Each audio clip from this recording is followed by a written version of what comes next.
दिल्ली के मधु विहार इलाके में एक शादीशुदा जोड़ा अपने फ्लैट में मृत पाया गया। दोनों की आत्महत्या की आशंका जताई जा रही है। बताया जा रहा है कि मृत दंपति के शव के पास एक सुसाइड नोट भी मिला है, जिसमें कुछ लोगों के नाम लिखे हैं। उन लोगों पर आत्महत्या के लिए मजबूर करने का आरोप भी लगाया गया है।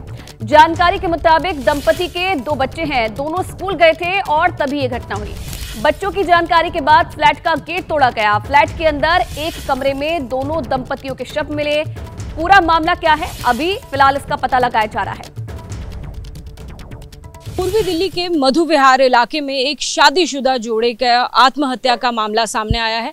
इस वक्त तस्वीरें हम आपको दिखा रहे हैं मधु विहार थाने से ही। और जानकारी के लिए आपको बता दें कि 40 साल एक व्यक्ति की यानी कि महिला की उम्र बताई जा रही है, 42 जो है वो पुरुष की उम्र बताई गई है। और दिनेश तिवारी, महिला का नाम नीलम तिवारी बताया गया है, जिनके बच्चे 17 और 12 साल के थे। दोनों स्कूल गए थे और स्कूल से लौटने के बाद जब घर पहुंचे, अपने फ्लैट पर पहुंचे, किसी ने दरवाजा नहीं खोला तो इसकी जानकारी उन्होंने अपने रिश्तेदार को दी। रिश्तेदार ने घर पहुंचकर दरवाजा तोड़ा, कमरे में दंपति को मृत पाया। शवों के पास से एक सुसाइड नोट भी बरामद हुआ है, जिसमें ये जानकारी दी गई है, उन लोगों के नाम जिसमें मेंशन किए गए हैं जिन्होंने उन्हें आत्महत्या के लिए मजबूर किया या उकसाया। जाहिर तौर पर जो सभी विषय हैं वो जांच के हैं। पुलिस इस मामले में पूरी तरह से जांच में जुटी हुई है। लेकिन अफसोस और चौंकाने वाली बात इन बच्चों के लिए है जिनके माँ बाप अब नहीं रहे। कैमरा पर्सन प्रवीण दीक्षित के साथ अजातिका सिंह, एबीपी न्यूज, दिल्ली। और चलिए अब बात करेंगे महाराष्ट्र में पवार वर्सेस पवार की। तो महाराष्ट्र में एनसीपी के कब्जे की लड़ाई शुरू हो चुकी है और देखिए चाचा भतीजा दोनों अपना दम लगा रहे हैं। एक तरफ 82 साल के शरद पवार है तो दूसरी तरफ 63 साल के अजीत पवार हैं।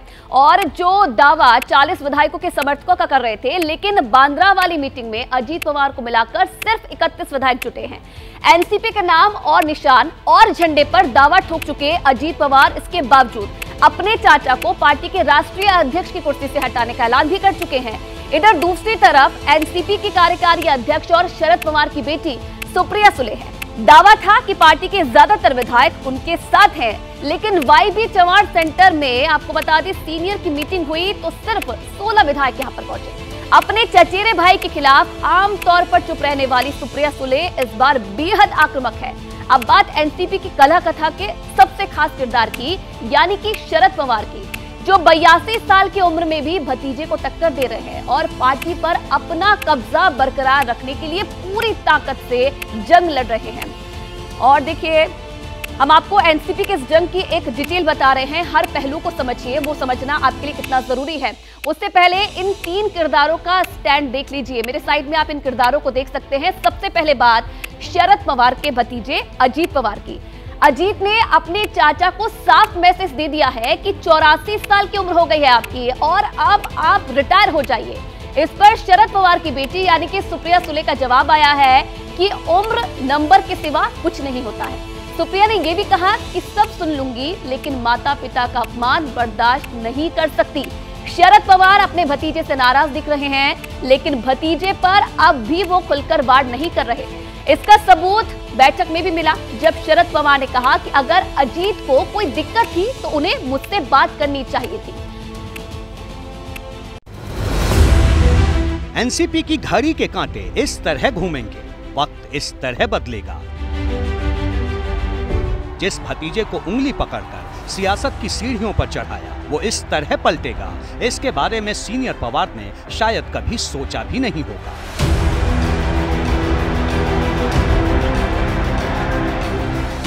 लेकिन समंदर से उठती उमस भरी हवा के बीच भतीजे ने चाचा का सारा कन्फ्यूजन दूर कर दिया।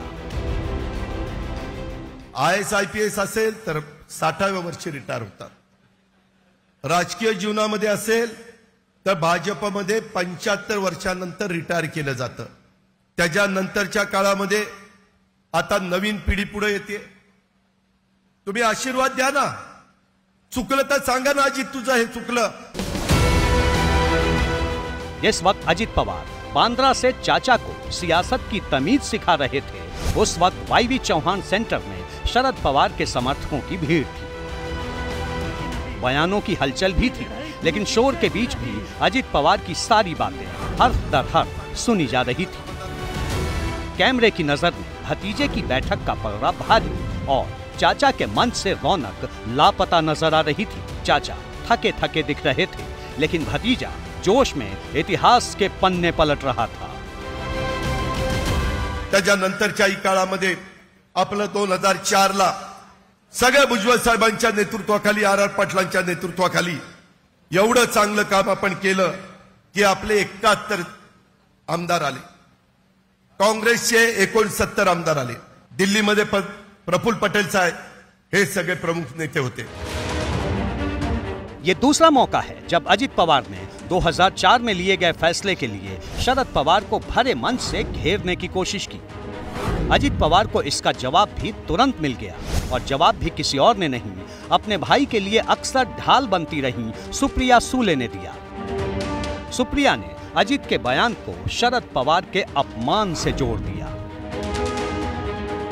बापाच्या आणि आईच्या बाबतीत नाद करायचा नाही, बाकी कुणाबद्दलही बोला, कुणाबद्दलही आमच्यावर करा, काही करा, पण बापाचा नाद नाही करायचा।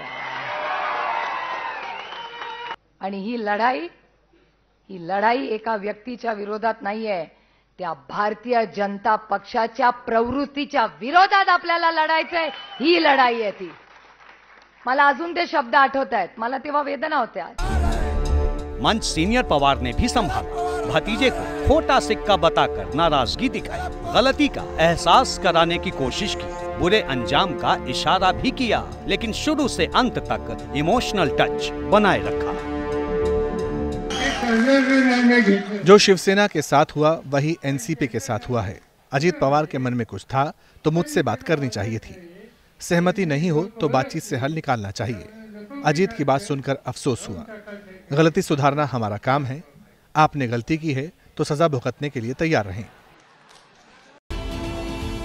तो शरद पवार ने भतीजे को सुलह का संकेत भेजा, बगावत का अंजाम समझाने की भी कोशिश की, लेकिन भतीजे का एक्शन शुरू हो चुका है। सियासी हंगामे के बीच पार्टी पर कब्जे की जंग खुलकर लड़ी जा रही है और अजीत कैंप ने शरद पवार को एनसीपी अध्यक्ष पद से हटा दिया है। क्या ये कब्जे की जंग है? देखिए, अजीत कैंप ने क्या ऐलान किया है, शरद पवार को अध्यक्ष पद से हटा दिया गया है और शरद पवार कैंप की क्या तैयारी है। चुनाव आयोग में कैविट फाइल की गई है शरद कैंप की तरफ से।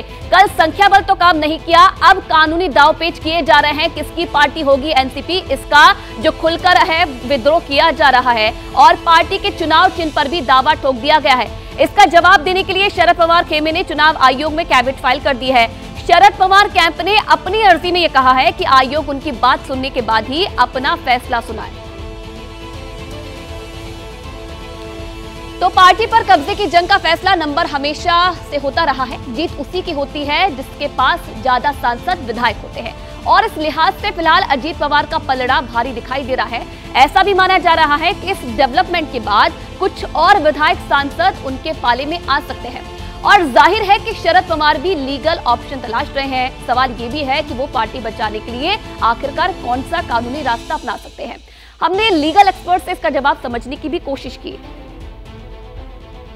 जो शरद पवार का पक्ष है वो अगर कोर्ट में जाते हैं इस स्टेज पे, मेरा मानना है कि कोर्ट इस स्टेज पे इंटरफेयर नहीं करेगी, क्योंकि election symbol allotment reservation and allotment order है 1968 का, जिसके तहत एक्सक्लूसिव और फर्स्ट राइट जो है इलेक्शन कमीशन के पास दिया हुआ है, जुरिस्डिक्शन जो है इलेक्शन कमीशन के पास है, वो डिसाइड करती है कि किस फैक्शन को सिंबल का अधिकार है। और इसीलिए चूँकि कानून में एक प्रावधान है तो उसको बाईपास कोर्ट जनरली जो है पहले इंतज़ार करने के लिए कहेगी कि पहले इलेक्शन कमीशन के फैसले का इंतजार करें, तभी वो कोर्ट जाए। तो जाहिर है कि पार्टी बचाने के लिए शरद पवार भी कानूनी विकल्पों पर विचार कर रहे हैं, लेकिन इस बीच महाराष्ट्र की सत्ता में एनसीपी के एंट्री से शिवसेना बहुत खुश नजर नहीं आ रही। बीजेपी तो इस मामले में पूरी तरह से खामोश है, लेकिन शिवसेना ये कह रही है कि नाराजगी बीजेपी में भी है। देखिए, कुछ आमदारों में वो भले बीजेपी के रहो या सेना के रहो, नाराजगी जरूर रहती है।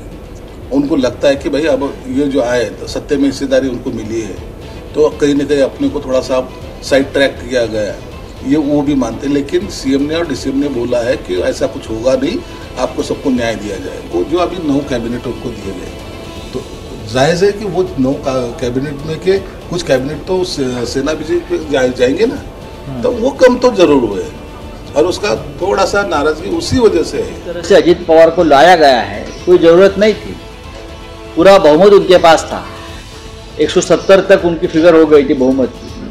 फिर भी अजित पवार जैसे सीनियर नेता को, उनके साथ कुछ एमएलए भी है, उनको लाकर शिंदे गुट के सामने चैलेंज खड़ा कर दिया, उनका बार्गेन पावर खत्म कर दिया। आने वाले दिनों में मुख्यमंत्री बदल सकता है, मैं आपको बोल रहा हूँ। और देखिए, इन सबके बीच सीनियर पवार बेहद सदे हाथों से पत्ते चल रहे हैं। वो आज सुबह 10 बजे मुंबई से दिल्ली रवाना होने वाले हैं। शरद पवार ने 6 जुलाई को दिल्ली में पार्टी की राष्ट्रीय कार्यकारिणी की बैठक बुलाई है। 6 जुलाई को ये पार्टी होगी, जिसमें कौन कौन शामिल होगा, देखिए ये चेहरे आप देख रहे हैं। शरद पवार इसमें शामिल होंगे, जयंत पाटिल, सुप्रिया सुले, जितेंद्र आहवाड, एनसीपी के सांसद इस बैठक में शामिल होने वाले हैं। बैठक का एजेंडा भी क्या रहने वाला है, ये भी आपको बता रहे हैं। चुनाव चिन्ह पर किसका कब्जा होगा, एनसीपी ये दावा ठोकेगी शरद पवार गुट वाली। बैठक का एजेंडा पार्टी की संपत्ति और कानूनी एक्शन इस 6 जुलाई वाली बैठक में डिसाइड होगा कि आगे शरद पवार गुट वाली जो एनसीपी है वो क्या रणनीति अपनाने वाली है। तो देखिए, ये तैयारी तमाम बैठक के लिए की गई है। और इसी के साथ दिल्ली में होने वाली एनसीपी के शरद कैंप की बैठक में शरद पवार को पार्टी का सर्वे सर्वा बनाए रखने का प्रस्ताव भी पास हो सकता है। वैसे बैठकों का दौर यूनिफॉर्म सिविल कोड को लेकर भी जारी है। ना अभी कोई ड्राफ्ट आया है, ना किसी तरह का कोई सरकारी दस्तावेज, लेकिन इसके बावजूद पूरे देश में समान नागरिक संहिता पर जोरदार बहस जारी है। इस बीच एक बड़ा डेवलपमेंट ये हुआ है कि all India Muslim personal law board ने यूसीसी के खिलाफ बॉयकॉट वाली मुहिम छेड़ दी है और बाकायदा इसे लेकर एक लेटर भी जारी कर दिया है। यूसीसी पर घमासान का मीटर क्या कहता है, ये इस रिपोर्ट से समझते हैं।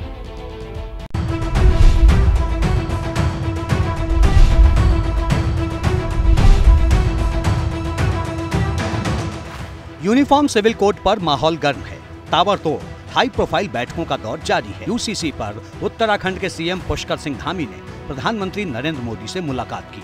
पीएम आवास पर करीब 2 घंटे तक यूसीसी पर मंथन हुआ।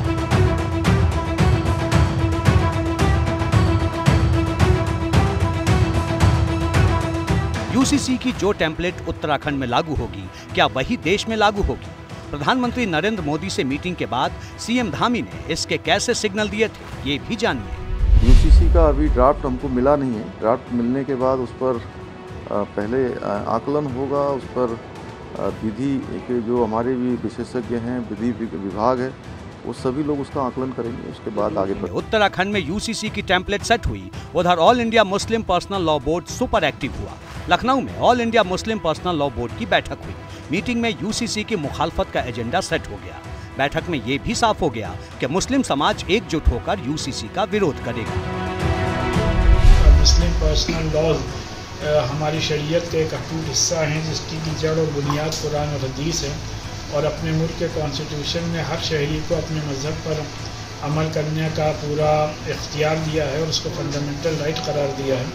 लिहाजा सब मुसलमान ये चाहते हैं कि हमारा जो ये हक है, जो बुनियादी हक है, ये बरकरार रहे। करीब 3 घंटे all India Muslim personal law board की बैठक चली। बैठक के फौरन बाद यूसीसी के खिलाफ all India Muslim personal law board की तरफ से एक लिंक जनरेट किया गया, जिसमें यूसीसी के विरोध की लाइनें पहले से मौजूद हैं। इधर all India Muslim personal law board ने विरोध का खाका रिलीज किया। उधर उपराष्ट्रपति जगदीप धनखड़ ने यूसीसी को इमीडिएट इफेक्ट से लागू करने की वकालत कर दी। This will bind Bharat, its nationalism, more effectively, and any further delay in implementation of Uniform Civil Code will be corrosive of our values. Muslim personal law board UCC की मुखालफत क्यों कर रहा है, ये समझ लीजिए। उसका दावा है कि यूसीसी के प्रावधान मुस्लिम पर्सनल लॉ बोर्ड और शरीयत के कानून के तहत नहीं है। ऐसे में यूसीसी का विरोध जायज है। दलील ये दी गई कि मुस्लिम पर्सनल लॉ बोर्ड शरीयत पर आधारित है, इसलिए कोई भी मुसलमान उसमें किसी भी तरीके के बदलाव को मंजूर नहीं करेगा। लेकिन केरल के गवर्नर का शरीयत पर क्या कहना है, ये भी सुन लीजिए। बादशाहों को अपनी सल्तनत चलाने के लिए कोई कानून चाहिए, लिहाजा बहुत सारे लोगों ने आगे बढ़कर कानून लिख दिए। आज हमारे जो लोग अपने आप को उलमा कहते हैं, वो इंसानों के लिखे हुए उस कानून को जो बादशाहों की जरूरत पूरी करने के लिए लिखा गया था, उसे उन्होंने नाम दे दिया शरीयत। All India Muslim personal law board UCC के खिलाफ है, लेकिन मुस्लिम बोर्ड से मुस्लिम महिलाएं कितनी मुतमईन हैं, इसकी नब्ज एबीपी न्यूज पर यूसीसी पर हुई सबसे बड़ी बहस में हमने टटोलने की कोशिश की। आखिर मुस्लिम महिलाएं यूसीसी पर किसके साथ खड़ी हैं, ये भी जानिए। मैं समझती हूँ हमारी बहुत सीरियस ज़रूरत है इस टाइम पर इसकी, और यूसीसी के टाइम पे ना एक हमारा आर्टिकल 14 राइट टू इक्वालिटी, उसका एक उसको जीने के लिए, उसको पाने के लिए एज मुस्लिम महिला मुझे यूसीसी बहुत ज़रूरी चाहिए। मुस्लिम महिलाओं के बारे में शिरीन कभी बात नहीं होती थी, आप याद करिए। अगर मैं बहुत साल पुरानी भी बात करूं तो मैंने कभी मुस्लिम बहनों का तो नाम भी नहीं सुना था, मेरे कान में भी नहीं आता था कि उनका कोई अधिकार है। उन संपत्ति तो छोड़ दीजिए, वैसे ही जीवन में, आम जीवन में भी मुस्लिम बहनों का कभी आपने नाम सुना था शिरीन? जी नहीं। अब इनके पेट में दर्द सिर्फ इस बात का है, वो 4 औरतें जो ये आराम से ले आया करते थे, उसका क्या होगा? मुस्लिम महिलाएं यूसीसी की वकालत करती हैं, उन्हें यूसीसी में कोई दिक्कत नजर नहीं आती, लेकिन क्या जैसी राय, जैसा नजरिया मुस्लिम महिलाओं का है, उससे भाईजान भी मुतमईन है? इसका जवाब भी एबीपी के स्पेशल डिबेट शो में ही मिल गया।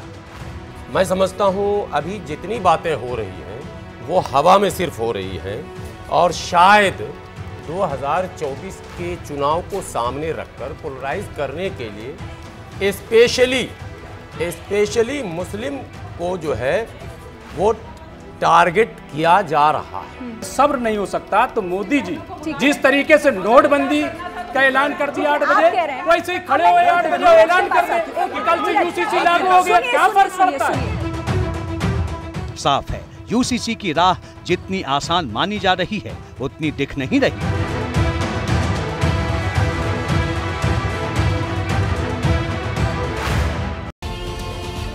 तो यूसीसी पर खूब हंगामा हो रहा है। सियासी गलियारों से लेकर मजहबी मजलिसों तक में यूसीसी पर सवाल उठाए जा रहे हैं। वाद विवाद के बीच रिएक्शन कांग्रेस के खेमे से भी आया। छत्तीसगढ़ के डिप्टी सीएम टीएस सिंहदेव ने यूसीसी पर न सिर्फ कड़ा एतराज जताया है, बल्कि यूसीसी को लेकर मोदी सरकार को सवालों के कटघरे में तक जाकर खड़ा कर दिया। कांग्रेस का भविष्य उज्जवल है। भारतीय जनता पार्टी ने हर उपयोग, भावनात्मक उपयोग कर्नाटक के चुनाव में किया। हमने केरल लेटर्स भी देखे, हमने हनुमान जी को भी देखा, हमने हिजाब को भी देखा, हमने मुस्लिम रिजर्वेशन को भी हटाते हुए देखा। भारतीय जनता पार्टी ऐसे कितने मुद्दों का उपयोग करेगी? सर्जिकल स्ट्राइक हो गया, पुलवामा हो गया, कारगिल अब एक याददाश्त हो गई, राम जी का मंदिर बन गया। अब क्या? यानी अब यूसीसी, यूनिफॉर्म सिविल कोड। लोग देश में अब ये समझने लगे हैं कि उनके भावनाओं का अब उपयोग किया जा रहा है। तो यूसीसी पर टीएस सिंहदेव का ये रिएक्शन आपने सुना। आगे बढ़ते हैं, बात करते हैं कयामत के न्यू टीजर की, जिसका ट्रेलर देश के कई शहरों में रिलीज हो चुका है। यूपी से लेकर बिहार तक और बिहार से लेकर उत्तराखंड तक में कुदरत का कहर बरपा रही है। भारी बारिश के बाद उत्तर भारत के कई इलाके इस वक्त जलमग्न हो चुके हैं। पानी के प्रहार से आखिर देश में कितने सूबे हलकान हैं, ये भी आपको देखना चाहिए।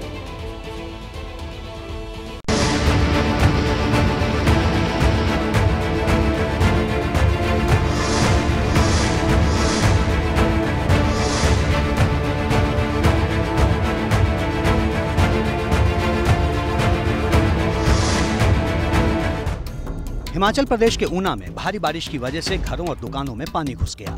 नाले और नदियां उफान पर आ गई हैं। ये तस्वीरें डराने वाली हैं। देखिए कैसे सैलाब की चपेट में एक कार आ गई। पानी का बहाव इतना तेज था कि कार ने जल समाधि ले ली। शहरी और ग्रामीण इलाकों में कई नालों में अचानक बाढ़ आ गई। ऊना में कई सड़कों और चौराहों पर पानी जमा हो गया, जिससे वाहनों की आवाजाही बाधित हो गई।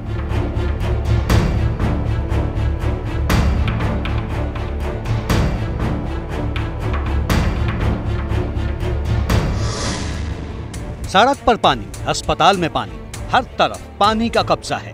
तस्वीरें बिहार के दरभंगा की हैं, जहां सैलाब ने दरभंगा मेडिकल कॉलेज में डेरा जमा लिया है। अस्पताल परिसर झील में तब्दील हो गया है, लिहाजा मरीजों और हेल्थ स्टाफ को परेशानियों का सामना करना पड़ रहा है। अस्पताल में पानी भरने से मरीजों में इन्फेक्शन का खतरा भी बढ़ गया है। भारी बारिश ने लोगों को घर में कैद कर दिया है। कई स्कूलों को बंद कर दिया गया है। तेज बारिश होने से लोगों का बाहर निकलना मुश्किल हो गया है। लोगों की नाराजगी सरकार और प्रशासन पर निकलकर बाहर आ रही है।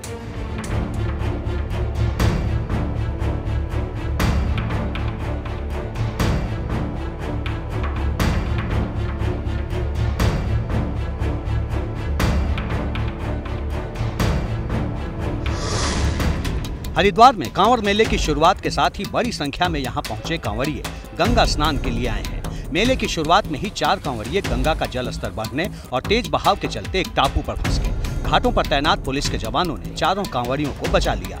वहीं कांगड़ा पुल के पास एक कांवड़िया गंगा नदी में नहाते समय अचानक तेज बहाव की चपेट में आकर डूबने लगा। मौके पर मौजूद SDRF की टीम ने युवक को बचा लिया। कांवड़ियों से पुलिस प्रशासन ने अपील की है कि गंगा का बहाव तेज है, इसलिए वो गंगा की रेलिंग के अंदर ही नहाएं। गंगा के तेज बहाव में तैरना बिल्कुल सुरक्षित नहीं।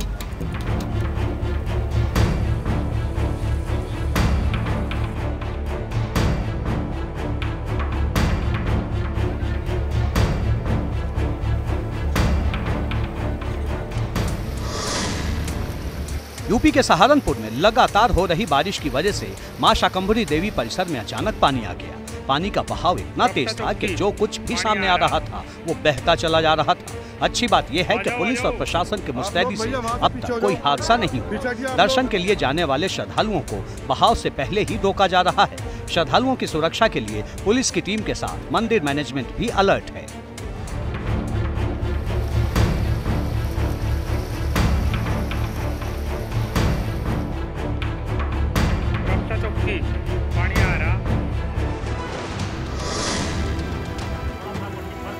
बिहार के सुपौल में मूसलाधार बारिश से घरों दुकानों में पानी घुस गया।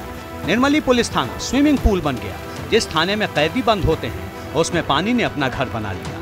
थानेदार साहब के चैम्बर में घुटने तक पानी भर गया। शहर की हर सड़क से लेकर बाजार तक पानी का कब्जा है। लोगों के घरों और दुकानों में भी बारिश का पानी घुस चुका है। शहर की सड़कें दरिया बन चुकी है। भारी बारिश के बाद बाढ़ जैसी स्थिति पैदा हो गई है।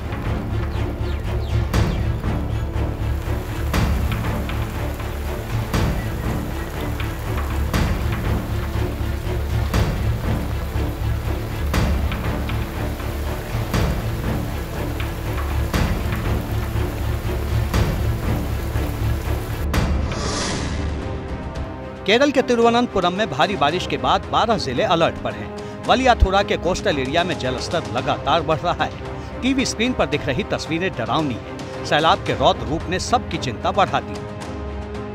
प्रशासन ने लोगों से अपील की है कि वो तटीय इलाकों में न जाएं।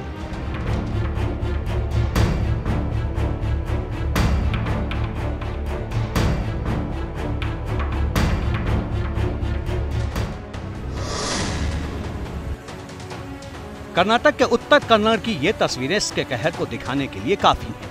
सड़क से लेकर घरों तक पानी का कब्जा है। भारी सैलाब के बीच जगह जगह गाड़ियां फंसी हुई हैं। सड़क पर आवाजाही के लिए लोग अपनी जान जोखिम में डाल रहे हैं। बाढ़ और बारिश को देखते हुए प्रशासन ने लोगों को बेवजह बाहर नहीं निकलने को कहा है।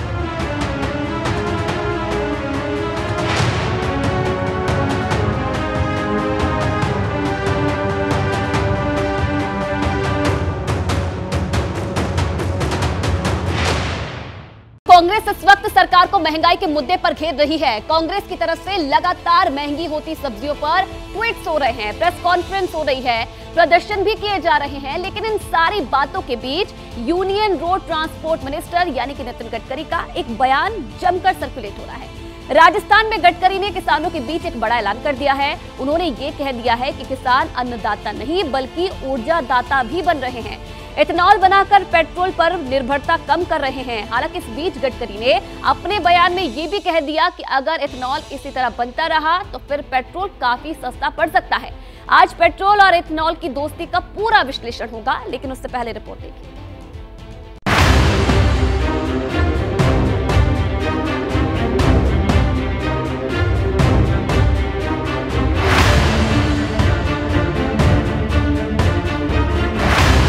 क्या चुनाव से पहले पेट्रोल सस्ता हो जाएगा?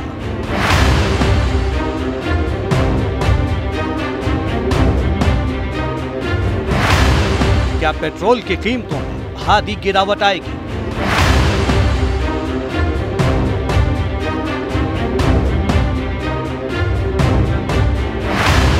क्या सिर्फ 15 रुपए लीटर के हिसाब से पेट्रोल मिलने लगेगा?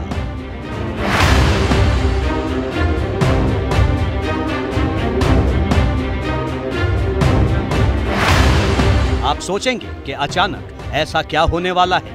क्या भारत में तेल का कोई बहुत बड़ा रिजर्व मिल गया, या फिर खाड़ी देशों ने हिंदुस्तान को काफी डिस्काउंट देना शुरू कर दिया? वजह दोनों में से कोई भी नहीं है। हाँ, 15 रुपए प्रति लीटर पेट्रोल वाली थ्योरी जरूर सामने आई है, और ये बात किसी और ने नहीं बल्कि हिंदुस्तान में हाईवे मैन के नाम से मशहूर union surface transport minister Nitin Gadkari ने कही है। गडकरी का ये बयान ध्यान से सुनिए। किसान केवल अन्नदाता नहीं, ऊर्जादाता बनेगा, ये हमारी सरकार की सोच है। और इसीलिए अब मैं अगस्त महीने में टोयोटा कंपनी की गाड़ियों को लॉन्च कर रहा हूं। आपको पता होगा कैमरी करके गाड़ी थी, वो इनोवा है। अब सब गाड़ियां किसानों ने तैयार किए हुए इथेनॉल पर चलेगी। 60% इथेनॉल, 40% बिजली, उसका अगर एवरेज पकड़ा जाएगा तो 15 रुपए लीटर पेट्रोल का भाव होगा। जनता का भला होगा, किसान ऊर्जा दाता बनेगा, देश का प्रदूषण कम होगा, इंपोर्ट कम होगा। 16 लाख करोड़ रुपए का इंपोर्ट है, उसके बजाय ये पैसा किसानों के घर में जाएगा। गांव समृद्ध संपन्न बनेंगे, गांव के किसान के बेटों को रोजगार मिलेगा, और इस देश का किसान केवल अन्नदाता नहीं, ऊर्जादाता बनेगा। नितिन गडकरी राजस्थान में थे। प्रतापगढ़ में 5,600 करोड़ रुपए के प्रोजेक्ट वाले 11 नेशनल हाईवे प्रोजेक्ट का इनॉग्रेशन करने गए थे।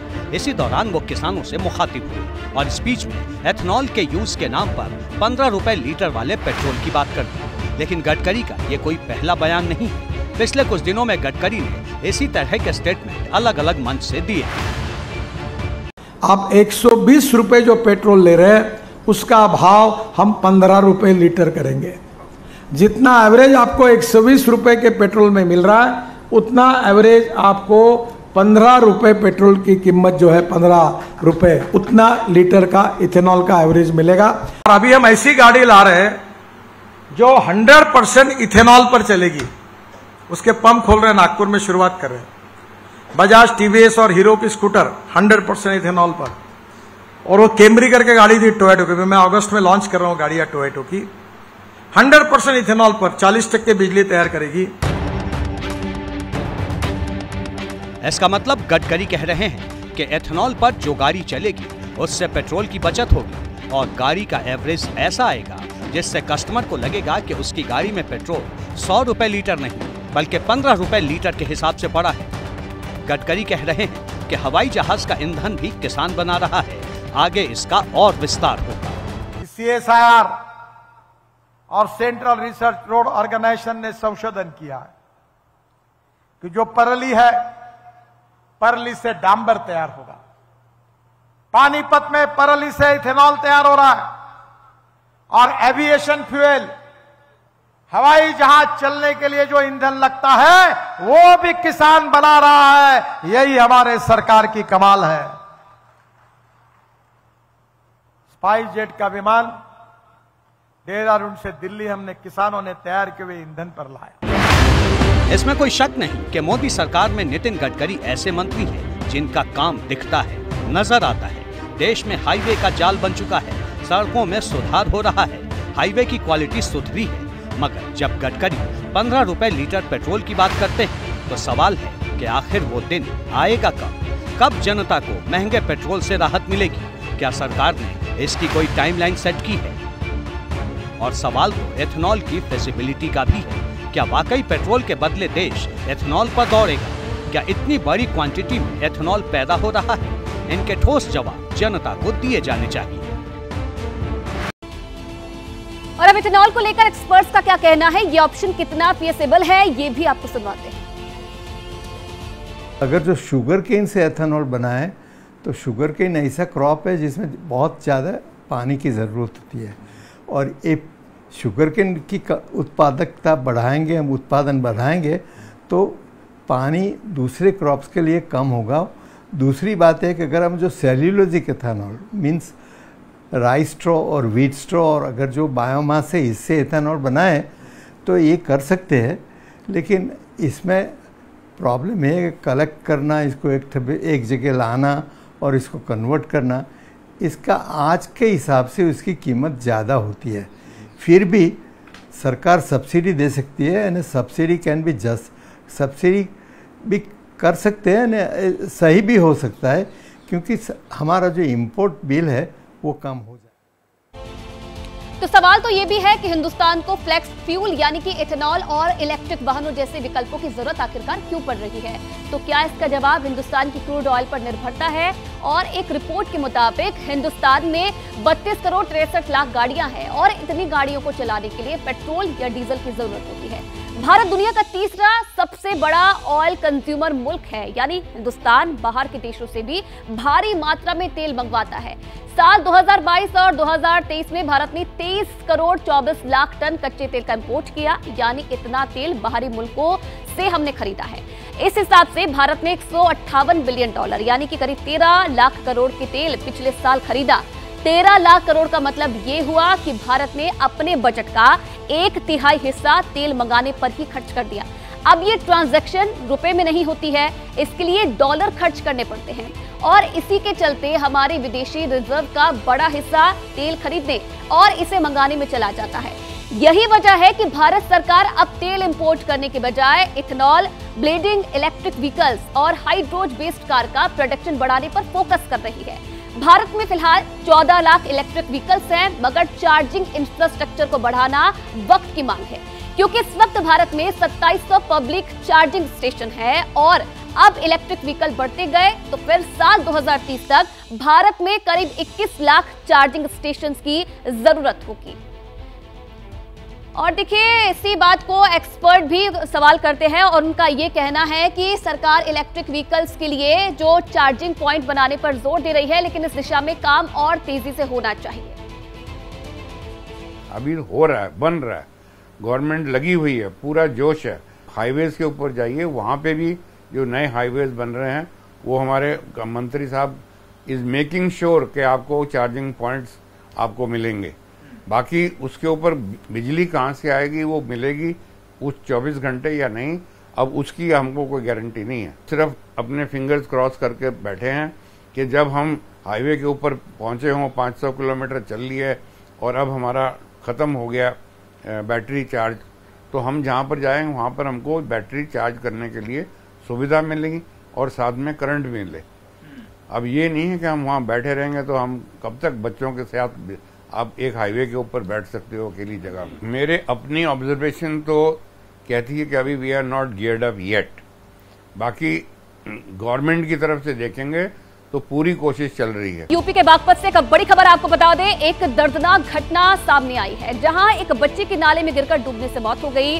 देर रात नाले से बच्चे का शव बरामद किया है। बताया जा रहा है कि एकता कॉलोनी में भारी बारिश के दौरान बच्चे खेल रहे थे। इसी बीच पानी के तेज बहाव में बच्चा बहकर नाले में जा गिरा, जिसे ढूंढने के लिए कई सफाई कर्मी नाले में उतर गए और बच्चे को तलाशने के लिए जेसीबी भी मंगवाई गई। काफी कोशिशों के बीच रात में बच्चे को नाले से बाहर निकाला गया, लेकिन तब तक बच्चे की मौत हो चुकी थी। तो यूपी के बागपत का ये पूरा मामला, खेलते खेलते अचानक से बच्चा नाले में गिर गया, जिसके बाद उसकी मौत हो गई।